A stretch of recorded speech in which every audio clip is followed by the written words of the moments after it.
How is everybody doing? And welcome back to another Strength Chat episode. Today, I have got a very special guest for you. Today, I'm joined by a strength and conditioning coach, powerlifter, and the co-owner of the Strength House. Today, I am joined by the one and only Tony Bonvechio. How are you doing? Doing great, man. Thanks for having me on. Thanks a lot for taking the time to jump on.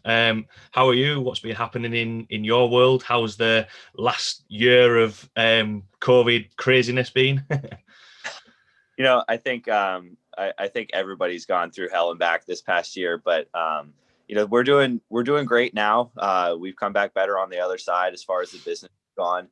A lot of challenges, obviously, having to adjust to being shut down for a couple of months. I'm not sure how it was, over in your neck of the woods, but we were shut down for about 4 months, and we're actually coming up on the 1 year anniversary, right? Like I think we had to, the second or third Monday in March, we found out we were going to have to be shut down. And then, 4 months later, we came back and we started everything outdoors for a while.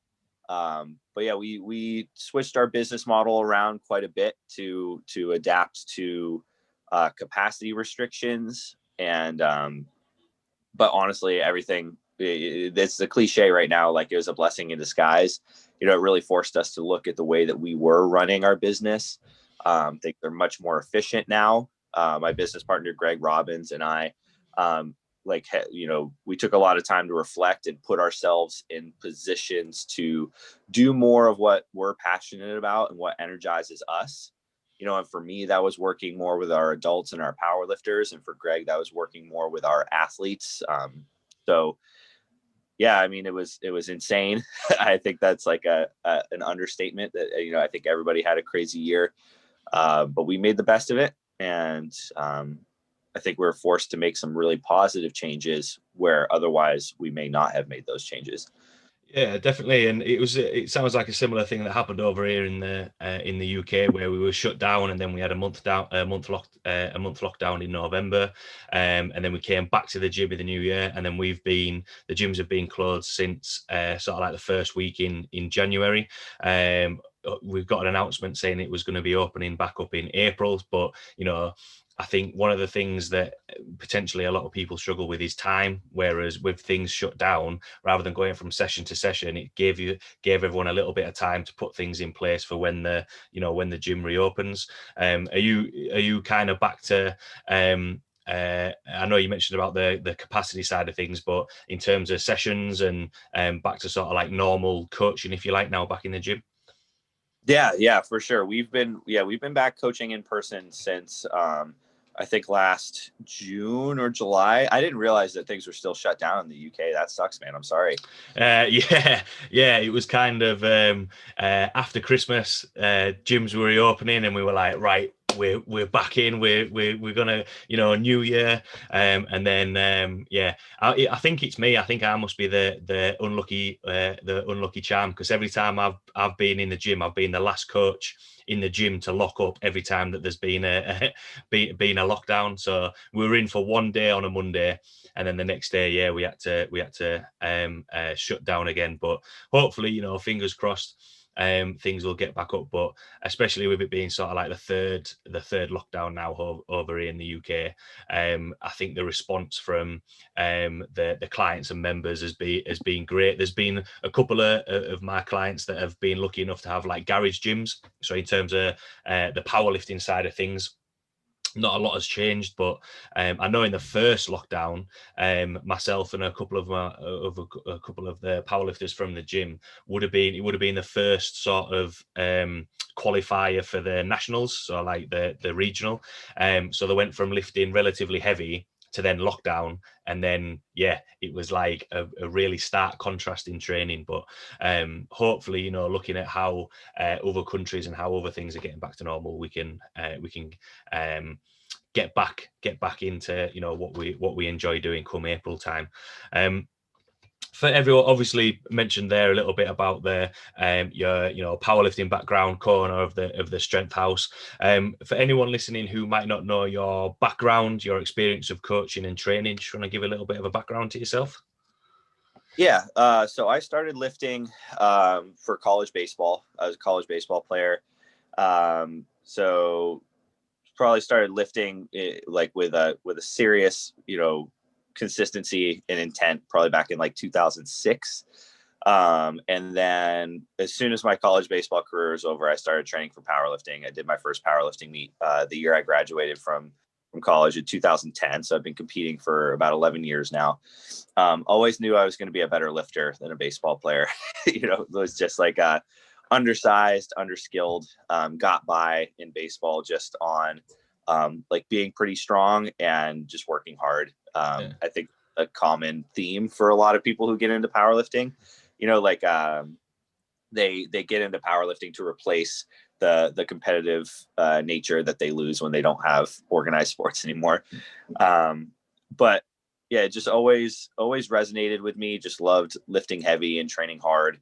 And as soon as I graduated from college, I stayed on an additional year at the school I graduated from as an internship, helped coach the baseball team there and did their strength and conditioning. So it's the first time I ever coached anybody was, the same year I started powerlifting. So it was a lot of just like, I was learning as I was going. Right. And then, started competing in 2010, then went to grad school for exercise science, got zero coaching experience, but learned a lot, still learned a lot about, anatomy, physiology, that kind of thing. And then worked a desk job for a year or so before I could find any coaching gigs. Started doing some personal training, then got the internship at Cressy Sports Performance. I knew Miguel Aragoncillo pretty well and had kind of become acquaintances with Greg Robbins at the time. So then interned there, got hired out of the internship. So worked at Cressy for about 3 years. Greg and I really hit it off. He was a powerlifter too, former baseball player. Really similar training philosophies, coaching philosophies, loved training heavy, but also still loved working with athletes and baseball players. And in 2017, we opened the Strength House. We started doing our own thing.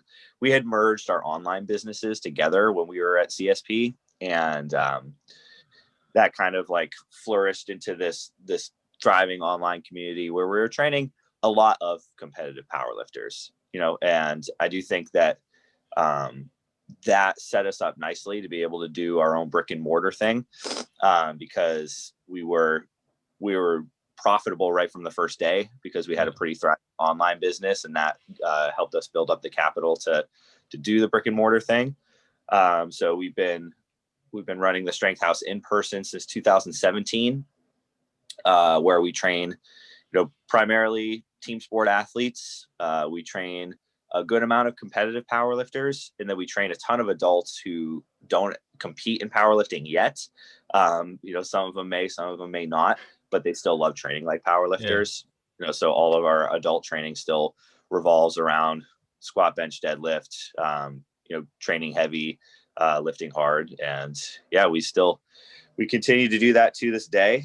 The biggest change we've made since we reopened from COVID is we switched from more of like a semi-private model with all individualized programs to strictly group training, with individualization built into the group training with like multiple levels of each training session. But that's been the big change, is we're doing strictly group training now, thriving as far as like the group atmosphere and the camaraderie that's built with that. Yeah, and that's my short story. Yeah, I think I try to answer my story a little bit each podcast I do. Yeah, I think especially with because having followed Cressy Sports Performance, and then seeing the other coaches that have worked there, yourself and Greg, and then following you two as coaches, and then seeing how the Strength House has developed. And when you're saying there about the group training side of things, I know from the we're trying to head more into that model at the gym that I'm at, just because I think it allows, rather than the coach always trying to push the lifters to go a little bit more. There's a little bit more competitiveness and community environment with everyone training together, which I think a lot of people enjoy, and they can push each other along then, rather than just always relying on the coach side of things. And especially seeing as well, adding a couple of other coaches to the strength house as well. Are you wanting the strength house to grow and get more coaches and create it bigger, or what was the plan setting out with the strength house, especially knowing that you already had a base of clients when you started? Yeah, I mean, I think that Greg and I are always really careful to try to grow gracefully. That's something that we've always put in our kind of internal mission statement and our multi-year plan. Because we've definitely seen other facilities that, like, as they grow, they kind of lose the human touch a little bit. And we're still in a very small facility. It's 3,400 square feet. The training floor is only 2,700 square feet. And we just opened a small satellite facility a couple of towns away. We're actually training only baseball players there. Okay. So as a facility that it trains athletes and trains adults and powerlifters, like, it can get pretty snug in there. So I do think we do a good job of maintaining the small gym feel, and building the relationships from coach to athlete that come with that come with a lot of hands-on coaching, but maximizing the space that we have, still delivering a great training experience. And I really think that, like, one thing I've learned as a business owner over the past 4+ years is that, the training methods are just like such a small part of what we do, and like, writing great programs, I think, is relatively easy compared to, like, organizing the logistics of running these training sessions and making sure that, like, the equipment is available, making sure that, like, the atmosphere is a positive one, but still one that fosters, good, intense training, people pushing each other. Like you said, like, the competitiveness, that's something that, like, we didn't really tap into, I think, until we started doing only group training. And I've been blown away the past year or so with how positive the internal competition can be. Yeah. Sometimes you think of it as almost like a negative thing. And some people, don't get me wrong, like, some people don't thrive on competing with other lifters. They're almost like discouraged by it. It's like, if I've been working hard, but then this person next to me is suddenly, squat, benching, deadlifting more than me, it's like, oh, like, that sucks. Like, I feel bad about that. But I think we've done a really good job about fostering the idea that, like, no, use that to drive you. Like, you don't want to be the person who's getting, like, beat out. And watching how competitive some people can get in a good way, where it's like, their training partner just out squatted them today. They're happy for that person, but inside it fires them up a little bit. It makes them want to work hard, and that's exactly what we're going for. And like, you hear people talk about, like, West Side Barbell is the powerlifting mecca, right? It's like, a lot of people say, like, okay, yeah, I'm, like, doing a West Side program, and anybody who knows anything says, like, no, you're not, because it's not West Side unless you're at West Side. Yeah. And, we could debate about, like, the efficacy of, like, a conjugate style program, like, all day, right? But it works because it's at West Side, and everybody is vying to be the best in the world, and that style of programming thrives on competition between lifters. So I think if you program in a way that builds a little bit of that competition into the training process, I think that does wonders to drive people to exceed perhaps even their own expectations of what they're capable of. Yeah, definitely. I think that's a really good explanation of it, because there's that phrase, isn't there? You either become part of a culture or create a culture. And sometimes I think, like you say, it can be quite easy to be like, oh, well, someone's lifted stronger than me, so that means that I'm, not doing as very well, and, make them feel bad. Whereas actually, having a competitiveness in a positive way is only going to get that lifter who is maybe a little bit behind everyone else, to bring them up and push them to get a little bit stronger and get closer to the numbers that everyone else has. Because I do agree, I think sometimes whenever competition or competitiveness is thrown around, people think that, oh well, that means that someone else is better than me, or I'm not as good as them, whereas actually it's not about that. It's about, like what you said, making them have that motivation to try and be better, rather than thinking, oh well, I'm not as good as everyone else, so I'm not going to do it. I think that's a good way, a good way to build motivation and build that community side of things. Obviously, when we were setting up the podcast, I sent over some topics in mind, and you've mentioned that you've trained athletes and powerlifters, and everyone in the middle. And I kind of wanted to chat about sort of the transitioning from sort of general strength training, if you like, and the transition over to powerlifting, because I smiled to myself when you said, when you've stopped playing sport, you still want to find something competitive to do. So I stopped playing as much rugby, and then needed some form of competition, having played rugby for so long. So got involved in powerlifting. So from the general population or athletes that you've worked with, how does that transition look into more competitive powerlifting? How much does the program change? How does the conversation go from getting involved in powerlifting from your point of view as a coach? So I got asked a similar question on a podcast a couple of weeks ago, and the question was kind of phrased similarly. It's like, do you use powerlifting methods with your general population, adult clients, whatever? I did say yes, in the sense that, like, we're still training compound lifts of some kind, some sort of squat, bench, deadlift, for low reps, heavy low reps. I would say, like 1 to 5 reps. And I do think that, like good powerlifting training follows the same training principles that are sound principles, like regardless of what the focus of the program is. And that's, specificity, where you train what you get for. So the only difference, once somebody decides they want to compete in powerlifting, is that we take the squat, bench, deadlift variation that they were currently using, and get them up to speed as quickly as possible with the competition lifts.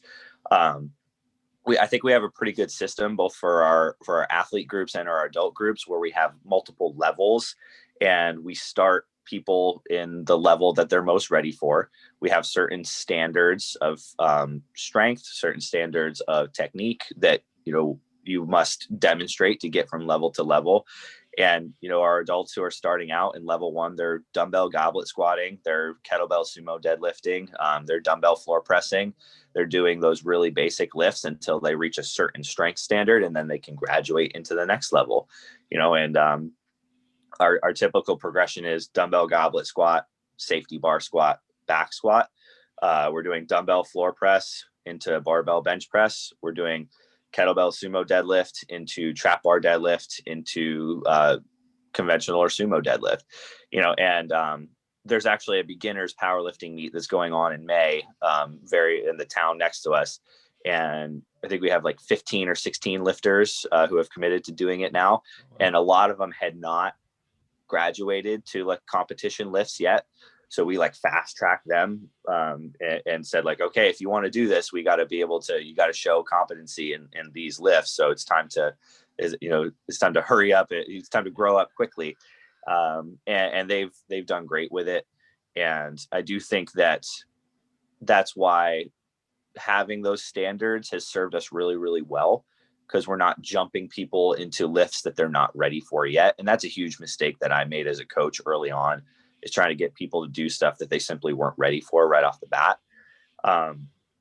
So specificity is perhaps the most important aspect of training there is, right? You get what you train for, the said principle, specific adaptation to imposed demands.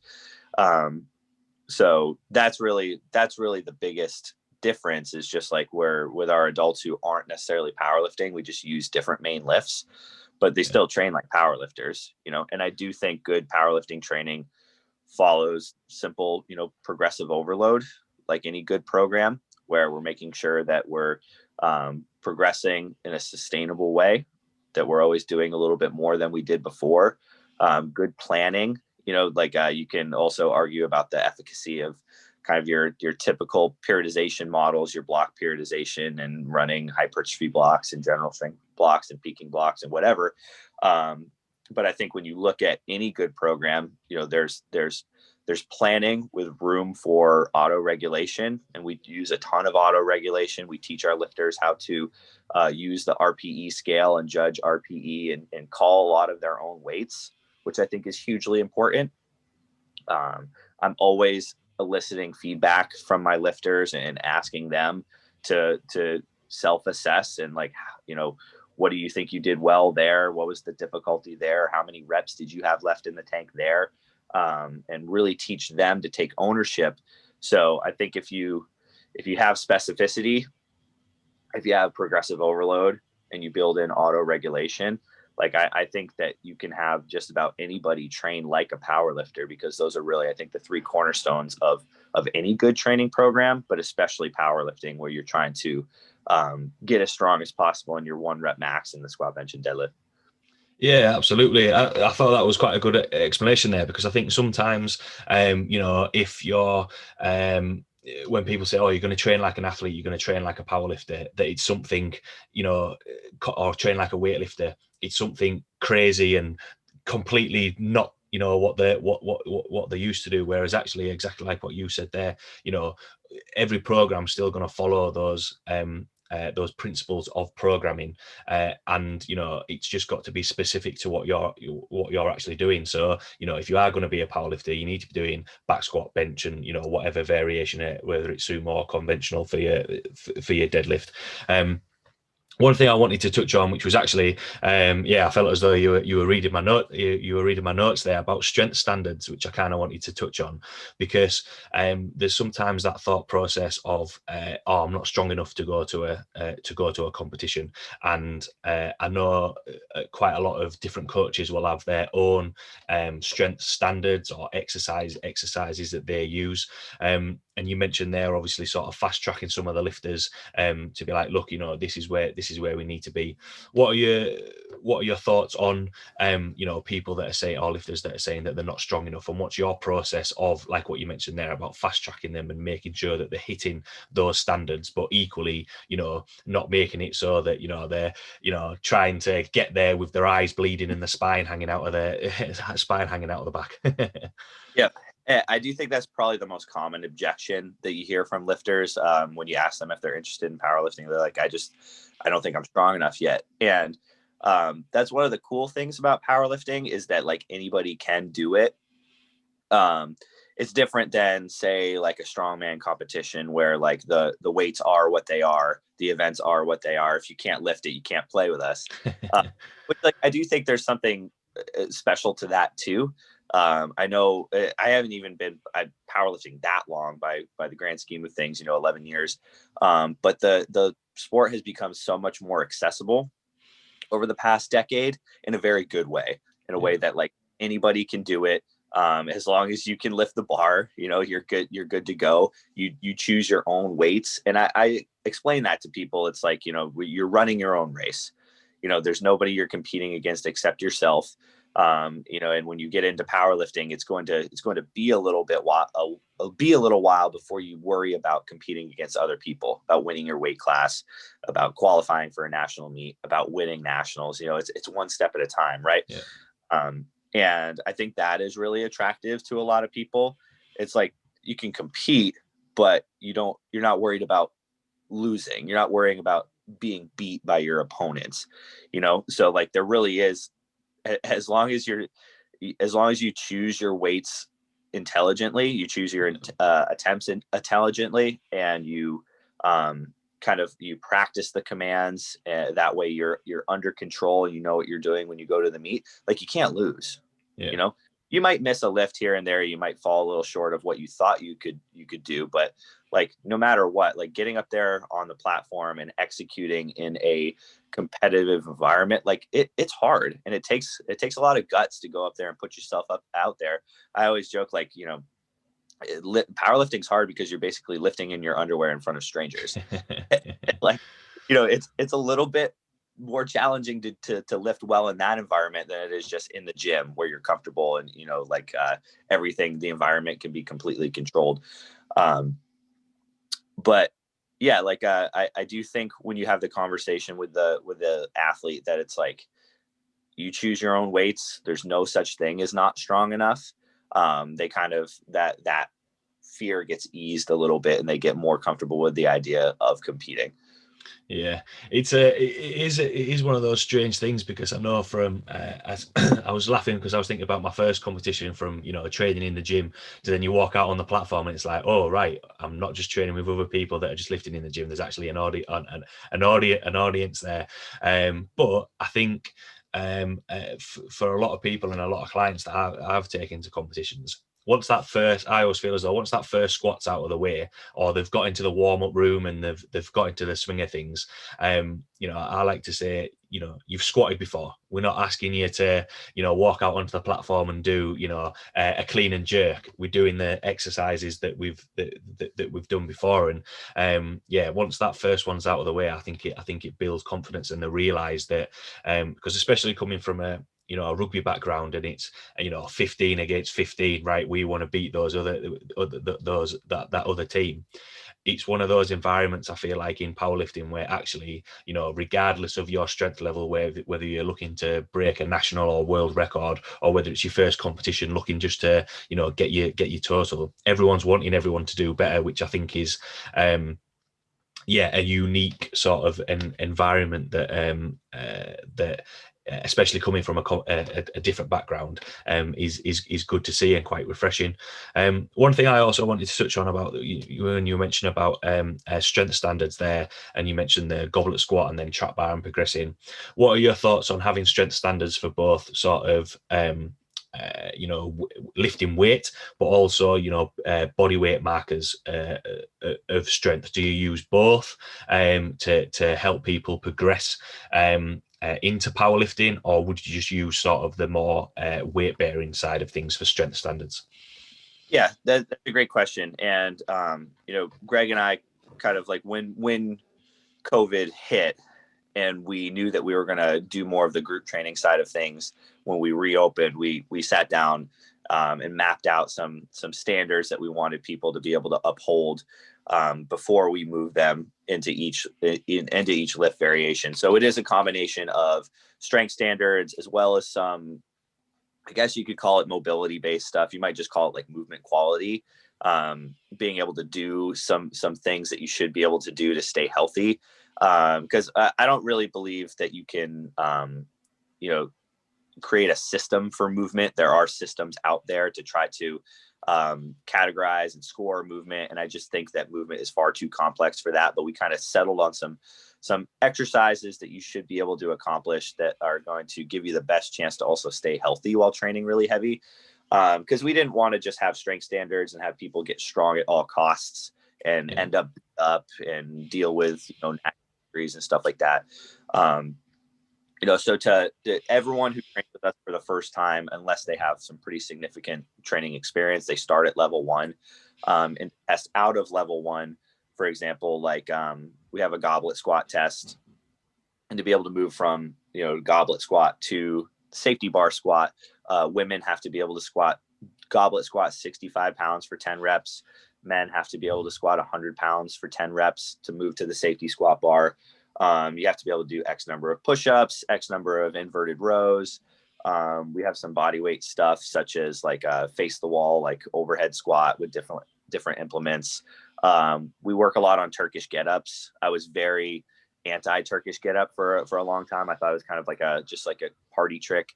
But when you look at it and you look at like all the movements within the Turkish get-up, it's like, okay, if you can do a Turkish get up and get in good positions and kind of keep your joints stacked and stuff like that, you probably have adequate shoulder motion. You probably have adequate hip motion, probably have adequate, you know, core strength.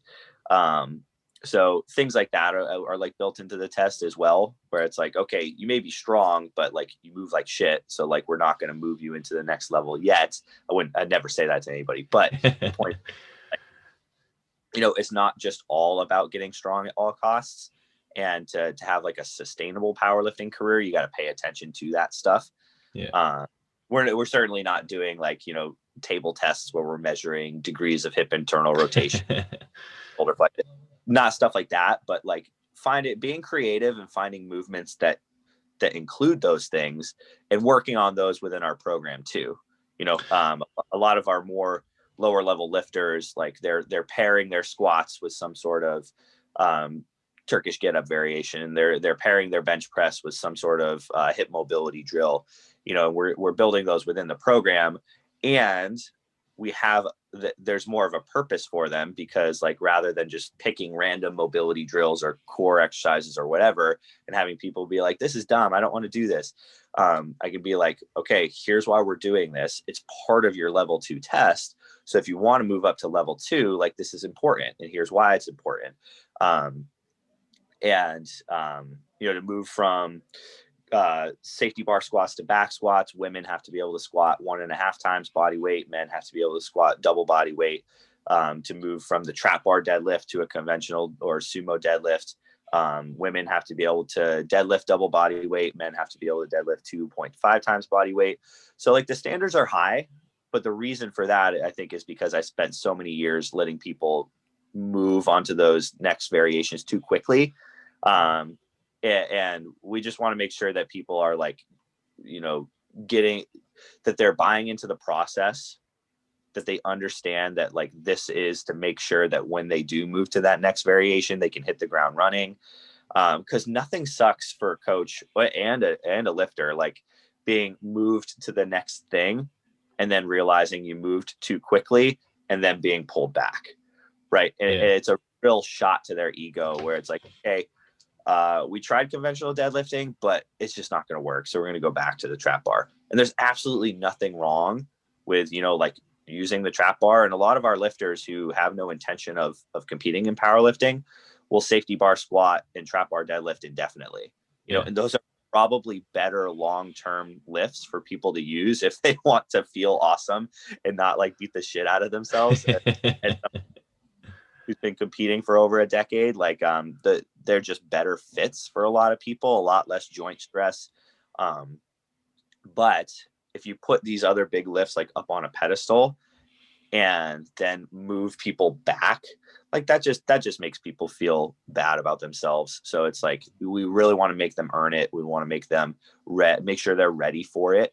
And help them understand that like training is a process. You don't just get to like jump up these levels without doing the work.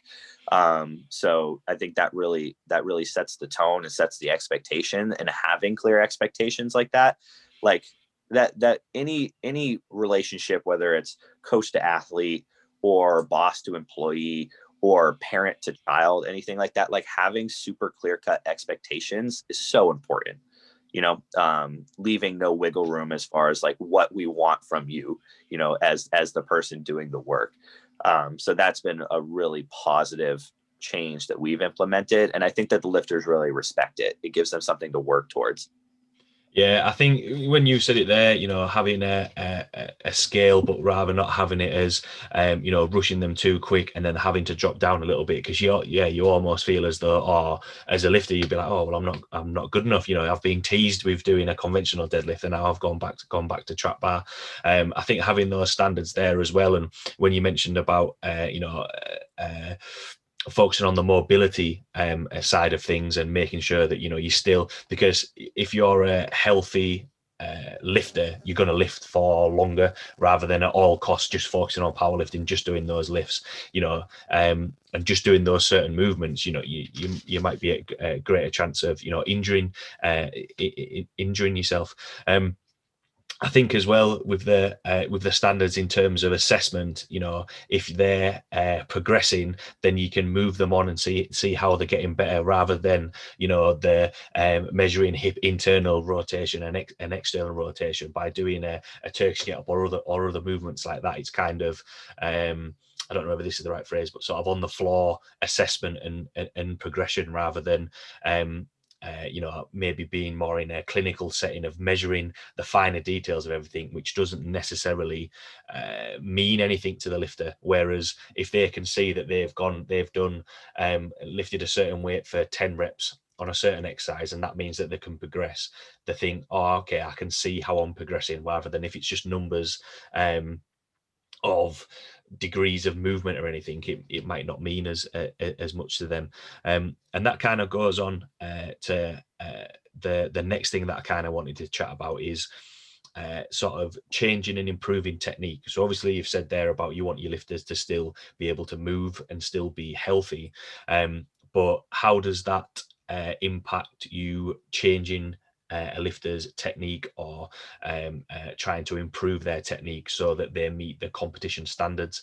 And does your coaching style change with the powerlifters that you worked with to the maybe general population that are just doing the safety bar squats and the trap bar deadlifts? Yeah, that's a great question. And I do think that like the powerlifting standards of executing the lifts is a great measuring stick, because I do think most people should strive to squat below parallel. Obviously, like using a full range of motion on the bench press, that one's usually not a big deal. Like somebody I think has to have like a pretty significant injury history to not be able to bench with a full range of motion. But we do have some lifters who like exclusively either floor press or they will do like a board press or something like that. If it's that serious though, most of the time I'm not going to have them bench press. I'm going to have them for body exercise, unless they're just like fucking dead set on doing some bench, which I respect. Like if it, if you want to put up that fight, like I'll find a way to get you to bench. But yeah, like I think that, I did have to have a couple of tough conversations with some of our lifters when they decided they want to do this beginner's meet, where it's like, okay, like you've been doing your lifts this way for a little bit and it's been totally fine, but like it's time we got to take the box away for your squats, and now it's, it's on you to make sure you squat to depth. We got to start pausing all our benches. Deadlift's not a huge deal, because we don't do a lot of like block pulls or rack pulls or anything like that. Where once people kind of are ready, we make sure that people are ready to deadlift from the floor once they graduate from trap bar to a conventional or deadlift. But something that I think we've really changed our coaching approach, and I think it's just like a maturation process as a coach, and I really credit Greg Robbins to this for really diving into motor skill development and the way that people learn. That's been completely transformative for me. It is like making sure that the exercises you're choosing and that your coaching style allows for a lot more self-discovery as the lifters go. And I've always thought of myself as very much like a technician. Like I really took a lot of pride in coaching the technical side of lifting very well, and being able to get people to execute the lifts correctly in an efficient way. But what I realized over the years is that I think it relied way too much on me and what I was saying and what I was demonstrating. And like, yeah, I could get somebody's squat to look really good really quickly. But like the next time they came in to lift, they needed the exact same instruction. It was like Groundhog Day, back to square one every single time. And people were making the same technique errors every time until they were coached out of them. So now I think our coaching style is very much more like give people the right variations, where it's a lot more like environmental cueing and like task-based cueing. Let people make mistakes. I think like guys like Mike Teixeira of like Reactive Training Systems talks about like, technique heuristics being like an 80%, like scale, where it's like, okay, if 20% of the time technique is not on point and you're making technical errors, like that's okay. That's how learning happens. So if like 1 out of 5 reps is kind of shitty, it's actually what we're going for. That means that the lifter is learning. That means that the lifter is becoming aware of technical errors and then can self-correct. Examples of this might be like, so during like our warm-ups, we do a lot of goblet squatting in our warm-ups. I just think it is a fantastic way to kind of get the what we would call like the attractors of a squat. every lift has like attractors, things that must happen no matter who the lifter is. Yeah. And then there are fluctuators, things that can be individualized to the lifter. Attractors of a squat are like a good core brace, like pelvis, rib cage on top of pelvis, that canister held. Another attractor is balance over the midfoot, right? Like pressure on the big toe, pressure on the heel, good like strong arch to the foot, arch not collapsing, not rocking onto your toes. But then things like stance width, like a head position, things like that, totally individualized, right?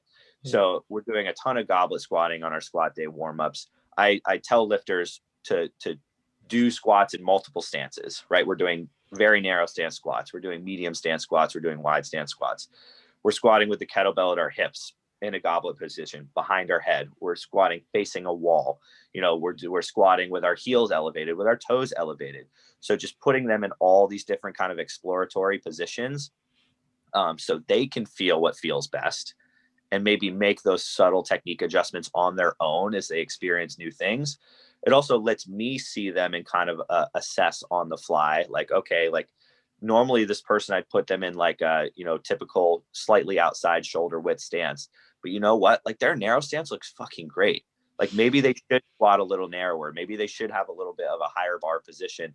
And it lets us like make those discoveries like naturally, instead of pigeonholing people into what maybe I feel is like the ideal squat position, and we're using a lot of different variations that are going to feed the mistake, if you will, so like maybe a concentric pause squat where or bench press, let's say, where you're coming in, some people call it a double pause bench, where you come down to the chest, pause, press back up an inch off the chest, hold it, and then finish to lockout, trying to feed some mistakes, such as elbows flaring out too much, such as bar drifting towards the feet too much, things like that. So like, I think that's been a really fundamental change in our coaching approach, feeding the mistakes, letting lifters make mistakes and react and self-correct, where I think from a techniques standpoint makes it so much easier on us as the coaches, because it's like, instead of coaching the same shit over and over and over, it's like, okay, this lifter's knees cave in every single time they squat unless I say something. But if you just give them like the right variation to create that positional awareness and be able to self-correct and know when the knees are caving in and know how to correct it on the fly, like that develops a lot more skilled lifters more quickly, where like I can turn my back away from them when they're performing a set and know that things are going to be okay. And if I'm 6 to 8 lifters at a time, I can't see every rep of every set. So if I program accordingly and use the right variations that are a bit more self-teaching, we're going to be a lot more successful. Yeah, definitely. I think some of the key things that you said there is, getting the lifter to learn and, educate them on how they should feel, how their, body should be working, because at the end of the day, it's the lifter who's going to be lifting it when it comes to, if they get to a point of a competition. And I really liked when you were saying there about, having, sometimes a mistake isn't a bad thing. It's the same as if it was in a team sport, right? If you lose, right, you've got to go to the drawing board and think, right, why did we lose this? What was going on? How can we correct it? We correct it next week, rather than, if things are just going perfectly and swimmingly and no one says we need to correct something, then you have that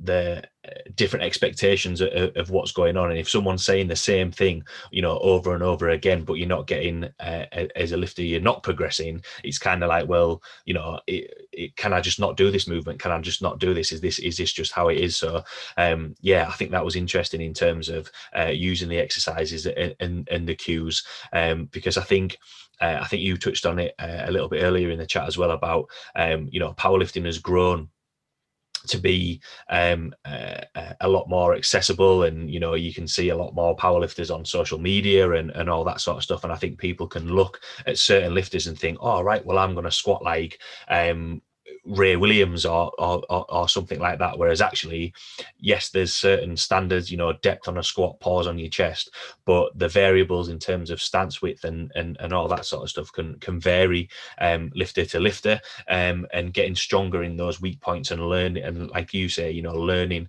the areas for improvement, which I think is a good way to doing things, because I think sometimes people are a little bit scared of making a mistake or missing a rep, or if knees cave in, that's the end of the world. But if you can have that autonomy a little bit to learn, to know how to, okay, so my coach said I need to do this if knees cave in, then you're going to lift for a little bit longer and probably be a little bit more of a successful lifter than not letting these correct and not being able to get stronger.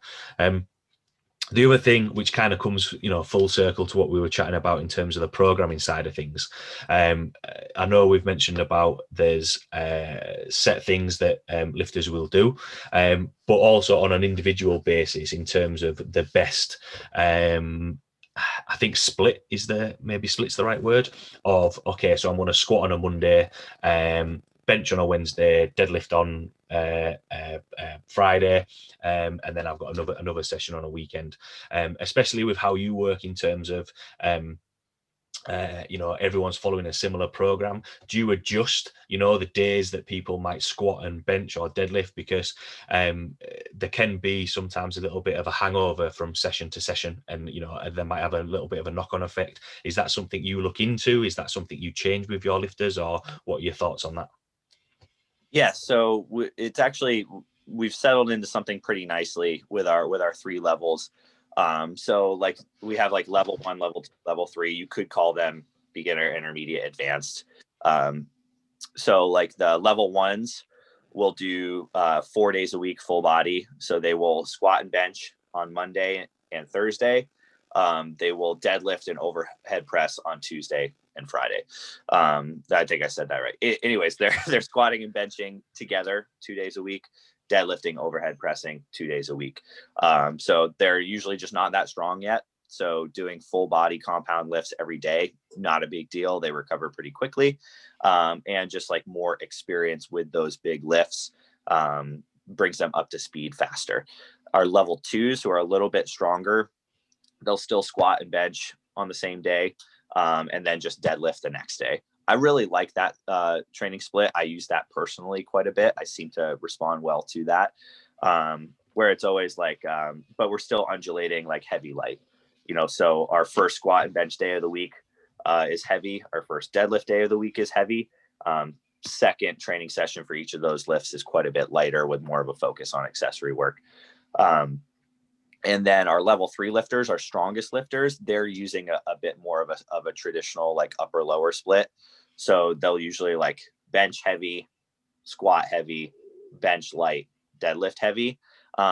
Sometimes, depending on what phase they're in, they'll only squat and deadlift once a week. Sometimes if they're in a more if I know that we're going to be like testing maxes or competing soon, those squat and deadlift days will also have the other lower body lift on them done lighter. So like squat heavy, deadlift light on the same day, deadlift deadlift heavy, squat light on the same day. And I do just find like it's different for everybody, but in general, the stronger you get, the better you get at lifting, the less often you can lift heavy. Right. Yeah. With more experience, you're just handling heavier loads. Your outputs are a lot higher, so you can wear yourself out more. Less experienced lifters who just aren't lifting as much weight seem like they can bounce back every day and train hard and train heavy every single day. And you kind of have to like earn that right to dial the throttle back a little bit once you are more experienced. I learned that a lot from working with Josh Bryant. Josh is a powerlifting legend and is currently, training most of the best benchers in the world are training with Josh, guys like Julius Maddox. And hearing him talk about like having guys like doing some of the big lifts, like, every other week, and like, or guys only deadlifting heavy once a month, stuff like that. So like, just learning how people adapt And there is that individualization built into a lot of the programming that we do using the RPE scale, you know, and allowing people to self-select loads. And the groups are still small, right? Like I'm never training more than like 6 to 8 lifters at a time. So the ability to communicate and make coaching decisions on the fly is there. And I think that's hugely important. I think being able to see a lifter, to look at the way the bar is moving, to look at the way that they're carrying themselves in the gym, being able to collaborate. It's a collaborative process. It's not me like being like, okay, like that was supposed to be your 9 RPE set. That looked like an 8. Go up 20 pounds. No, it's a bit more like, all right, that lift moved pretty well. What would you call the RPE there? And let them decide. It's like, okay, like that was a little bit under what we're looking for, right? More in the 8 range, not 9. What would you put on the bar next? And like, yeah, I'm collaborating with them and like giving my input. But the more that they can learn to make those training decisions, the more confident they're going to be, right?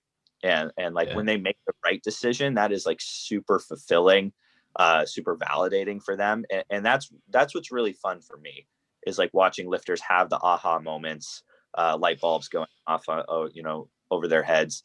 That gets me really excited. Like I think that a lot of people, especially earlier in their coaching careers, like want to do too much, want to take too much credit. And I think that that's part of the coaching maturation process too, is like learning that it's not about you. Yeah. It's about, and getting your satisfaction, not from like, I'm a great coach and these lifters are great because I coach them. It's like, no, like I help these people achieve great things, and I help this person be happy and satisfied with their training. Like that is what over the years I have learned to be satisfied by. So you gotta, it's like the better you get, the smaller your ego has to become and the more humble. Yeah, definitely. I do find myself getting more excited. Well, you know, I know no one's, especially over in the UK, no one's competed for the last year, but I do find myself getting more excited of my lifters going onto a platform than potentially myself going onto the platform. I kind of want to, watch them lift and see how they're getting on, and see, all the work that they've done in the training side of things. At the start of the chat, obviously, we were chatting about, the transition from general strength training to powerlifting. And if you know the principles of programming, it might not be that much different. But then we also chatted about the coaching style of things. In terms of the individual basis, and in general, if you're getting stronger as a lifter, you can fall into the same pattern. It's going to be beneficial for quite a lot, of the lifters.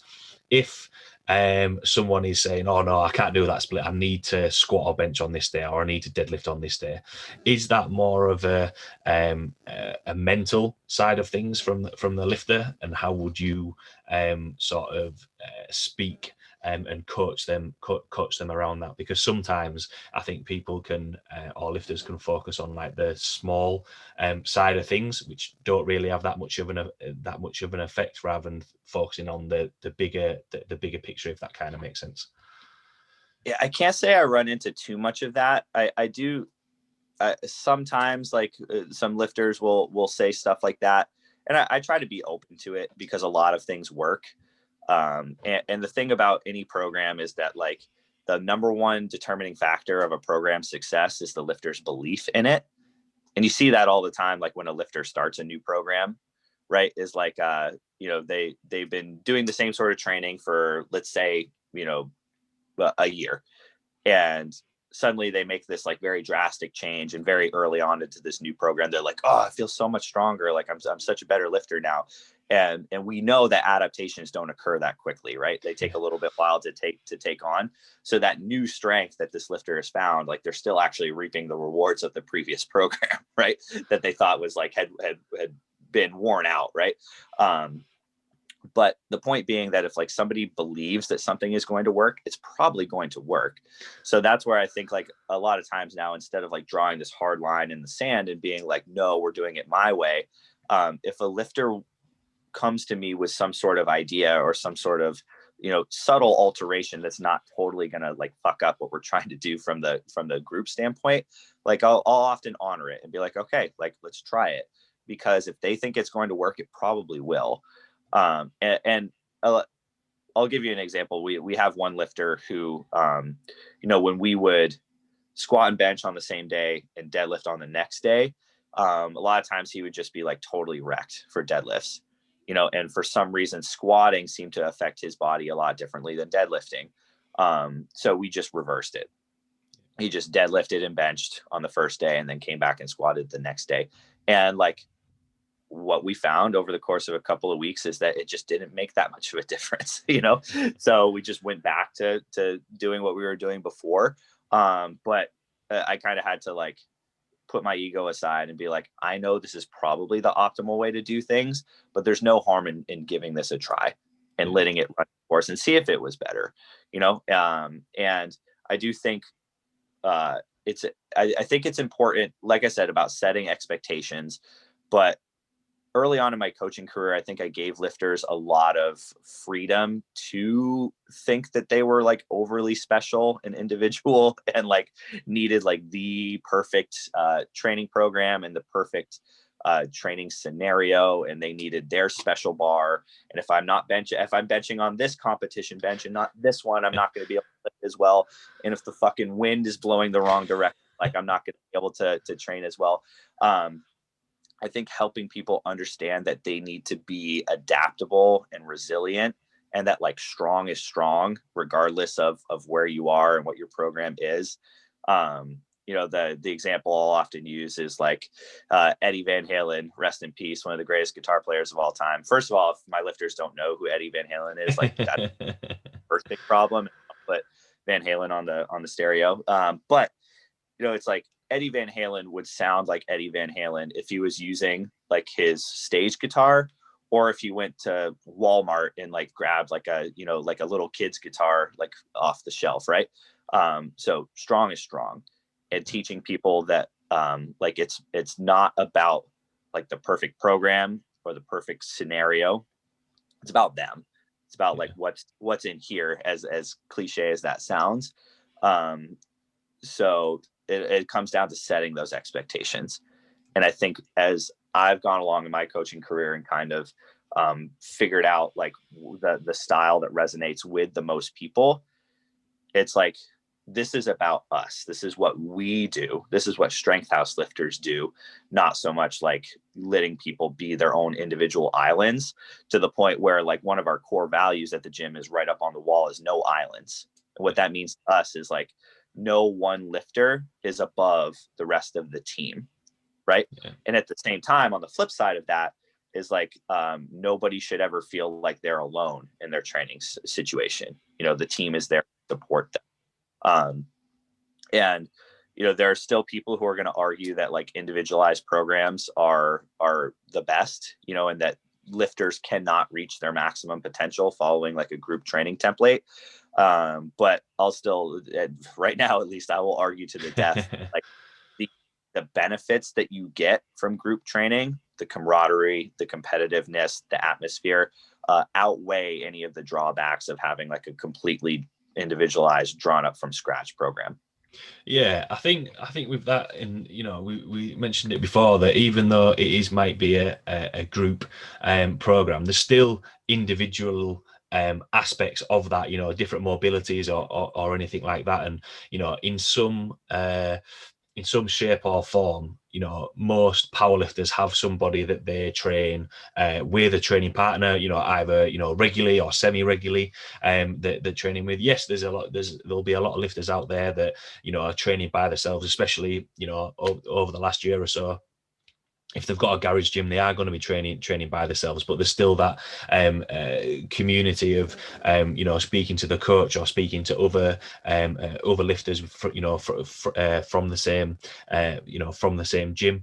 And I think even though it is an individual sport of it's the lifter going out onto the platform, there is a still team element out of it, of people from the same gym, from the same team, which I think is important. And I thought that was a good way to round off, because even if it is an individual sport and they think, oh no, I need to do something completely specific to me, and I can't do this because I haven't got a proper powerlifting barbell, or I don't have competition standard plates or anything like that. Whereas, if it's that is one of the worst things to ever happen to powerlifting. People can't lift unless their plates are like to the gram, what they say they are. Ugh.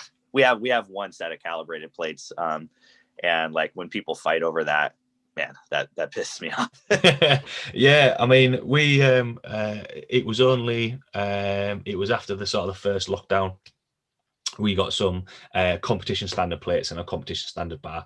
Before that, it was just, we I think we had some, I think we only had 4 calibrated plates. The rest was sort of like bumper plates. People still got strong. Like they still Yep. were lifting heavier than at the start of the program, but there seems to be an aura around having all the gear, all the gear, but no idea. But I thought that was a good point that you said there. Yeah, strong is strong, and you're either going to lift it or you don't, which kind of goes into the last question. And you might have to think of another good quote to finish on. Is what would be your take home points or words of wisdom from everything that we've chatted there for everyone listening? Oh boy. I mean, I think I always go back to like that training is a process, and it's like a long-term thing. So like running your own race, I think is really important, and knowing that like the people who succeed in the sport are the ones who train the longest. I think Matt Wenning said, he who trains the longest gets the strongest. So thinking of this as like a long-term investment, there are always going to be powerlifting meets, even with pandemics and shutdowns, there are still powerlifting meets. So knowing that you're not just training for today, knowing that you're not just training for the meet that's 12 weeks from now, you're training for tomorrow and the next month and the next year. And this should be a lifelong process, because for most of us, there will be training after powerlifting. At some point, we will all step away from powerlifting for one reason or another, whether it's that our bodies can't do it anymore, or like the interest isn't there. But I think I hope that all of us are still going to strength train in some capacity till the day that we die. So thinking of it as a long-term process, and having kind of like having the sense to be in the present moment when you're training, and that the only thing you can control is the next set and the next rep that you do, but also being able to take that 10,000 foot view and know that we're training for the long haul, and that you don't have to max out today, and you don't have to be your best today. But that if you think of it from a more of a macro lens, that we're taking the long-term approach and taking a sustainable approach to training, and that if you just keep showing up consistently and putting in the work, that the results will come. Yeah, it comes back to that. Everyone's looking for that magic pill or that magic formula, but it is just it's consistency. And I am a big believer in strength isn't just for a 12-week program or that meet that you've got in a couple of weeks or a couple of months. It's a longer term thing, exactly like you said. Thanks a lot for taking the time to jump on, Tony. Really, really enjoyed chatting with you. For everyone listening who might have any questions about what we've chatted about today, to see the content that yourself and the Strength House put out there, where can people find you or reach out to you? Yep. So my personal Instagram is at Bonvec Strength, Bonvec. It's just my last name shortened. And then all our Strength House stuff, I think on all social media platforms, we're just at the Strength House. If you want to check out our website, it's thestrengthhouse.com. That's where we put out a lot of content. That's where we got our online training and our online programs. We put out content every day. So I think that's it's a really where we've always kind of struggled with a bit of identity crisis, where it's like, are we a powerlifting gym? Are we a sports performance gym? We're really both. So if you're into powerlifting, or if you're an athlete, or if you coach athletes, I think that there's content for everyone. Yeah, awesome. 100% everyone listening, go check out Tony's page, the Strength Health page. I know I've followed them for quite a while now, and they put some really awesome content out there. So thanks again, Tony, for taking the time to jump on. Thanks to everyone listening, and I will see you all next week. Awesome. Thanks, man.